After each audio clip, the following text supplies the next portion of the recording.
Hello students, हमने पिछली video में कार्तीय गुणन और फलन की परिभाषा के बारे में चर्चा की। आज हम फलन के बारे में कुछ 3 एग्जाम्पल लिए हैं मैंने, उन 3 एग्जाम्पलों के बारे में हम डिस्कस करेंगे। तो देखो, पहला एग्जाम्पल है यहाँ पर ए और बी एक दो सेट है, उसमें एक फलन है, एक नियम लगा हुआ है एफ, वो इस प्रकार से परिभाषित है, तो ये फलन कहलाता है। क्यों? क्योंकि फलन की परिभाषा को संतुष्ट करता है। देखो, एक एलिमेंट की केवल एक इमेज, इसकी भी केवल एक इमेज, इसकी भी केवल एक इमेज, और सेट ए के प्रत्येक एलिमेंट की एक एक इमेज सेट बी में प्राप्त हो रही है, इसलिए एफ फलन है। दूसरा एग्जाम्पल है, ये फलन नहीं है।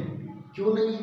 क्योंकि देखो, प्रत्येक एलिमेंट की इमेज तो प्राप्त हो रही है यहाँ पर, लेकिन ये जो अवयव 2 है, इसकी 2 इमेज प्राप्त हो रही है, जो कि फलन की परिभाषा का विरोधाभास करता है। तो इसका कारण मैंने लिख दिया नीचे कि एफ फलन नहीं है, क्योंकि सेट ए में अवयव 2 की सेट बी में 2 अवयव बी व सी से संबंधित है, इसलिए ये फलन नहीं है।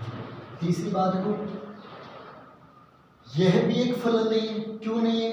क्योंकि यहाँ पर अवयव 3 है, इसका कोई इमेज इधर प्राप्त नहीं हो रहा, जो कि फलन की परिभाषा का विरोधाभास करता है। तो इसका कारण लिख दिया मैंने, यहाँ एफ फलन नहीं है, क्योंकि सेट ए में अवयव 3 का सेट बी में किसी भी अवयव से संबंधित नहीं है। इस प्रकार से हमने फलन के बारे में समझा।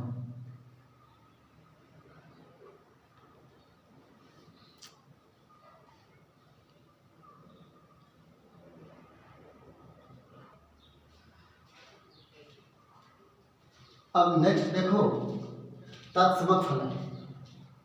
तत्समक फलन किसे कहते हैं? कि फलन f ए से ए में तत्समक फलन कहलाता है यदि ए का प्रत्येक अवयव स्वयं और केवल स्वयं से ही संबंधित हो। तो वो कौन सा फलन कहलाता है? तत्समक फलन कहलाता है। जैसे एक फलन है f, वो ए से ए में ही परिभाषित है। यदि x कंटेन a, यदि ए में से मैंने एक एलिमेंट लिया x और वो इस प्रकार से व्यवहार करे कि fx बराबर x, ठीक है, उस फलन के अंडर में उस एलिमेंट की मैपिंग वही एलिमेंट वापस आ जाए, तो वो क्या कहलाता है? तत्समक फलन कहलाता है। तत्समक फलन कहलाता है, तत्समक फलन है। ठीक है, इस प्रकार से। अब हमारा नेक्स्ट है कॉम्पोजिट। अब हमारा अगला टॉपिक है संयुक्त फलन। संयुक्त फलन किसे कहते हैं? अब यहाँ से हमारा 12th क्लास स्टार्ट होता है। अब जितनी भी मैंने डेफिनेशन बताई पहले, वो 11th क्लास की थी, क्योंकि उनका नॉलेज होना जरूरी था आपको अभी यहाँ पर, तभी आगे वाली परिभाषा समझ में आएगी, तभी यहाँ से आप प्रश्न हल कर पाओगे। तो संयुक्त फलन किसे कहते हैं? यदि f a से b और g b से c 2 फलन है, तो फलन GOF a से c को परिभाषित करते हैं। तो GOF x बराबर g of fx for all x contain a, मतलब प्रत्येक x के लिए ये GOF इस प्रकार से डिफाइन होता है। तो GOF x को f तथा g का संयुक्त फलन कहते हैं। तो संयुक्त फलन का मतलब कम से कम हमारे पास 2 फलन तो होना ही चाहिए। तो मैंने 2 फलन लिए, एक तो f लिया, एक g लिया, और दोनों फलन किस प्रकार से परिभाषित हुए? इस प्रकार से परिभाषित हुए, ठीक है, और इस प्रकार से डिफाइन हो गए। तो फिर देखो, इसी को मैंने क्या नाम दिया? f तथा g का कॉम्पोजिट फंक्शन। अब ये GOF नोट लगा के लिख लो, ये GOF तभी परिभाषित होगा। कब परिभाषित होगा? इस बात को ध्यान रखना कि GOF तभी परिभाषित होगा यदि, तभी परिभाषित होगा जब एफ का परिसर तभी परिभाषित होगा जब एफ का परिसर जी के प्रांत का उपसमुच्चय बोले तो सबसेट हो, तभी आपका जी और एफ परिभाषित होगा। ठीक है, इस बात का ध्यान रखना आपको।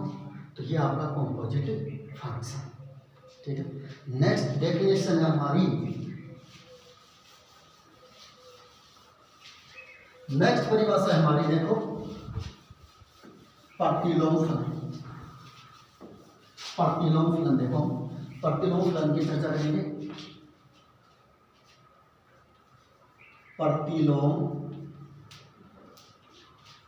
फलन, प्रतिलोम फलन किसे कहते हैं? यदि एफ ए से बी में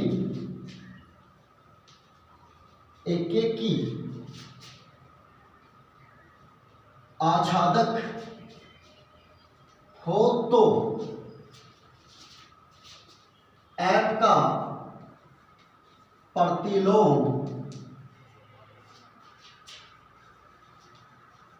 विद्यमान होगा। और किस प्रकार विद्यमान होगा?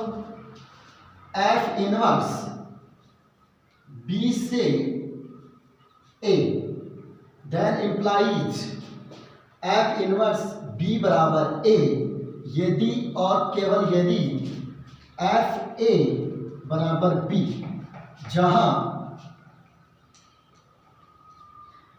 ए कंटेन ए और बी कंटेन बी। ठीक है, तो ये प्रतिलोम फलन कहलाता है यदि एफ ए से बी में एक एके की आच्छादक हो तो एफ का प्रतिलोम फलन विद्यमान होगा। किस प्रकार से विद्यमान होगा? F inverse B contain A यदि एफ इनवर्स बी बराबर ए यदि और केवल यदि एफ ए बराबर बी, जहां ए कंटेन बी और बी कंटेन बी। तो ये हमारी डेफिनेशन कंप्लीट हुई। ठीक है, ये हमारा पहला चैप्टर है। पहले चैप्टर में हमने 1.2 तक की परिभाषाओं का हमने जिक्र कर लिया। अब इसके आगे हम इन पर आधारित एग्जाम्पलों की चर्चा करेंगे। ठीक है, धन्यवाद।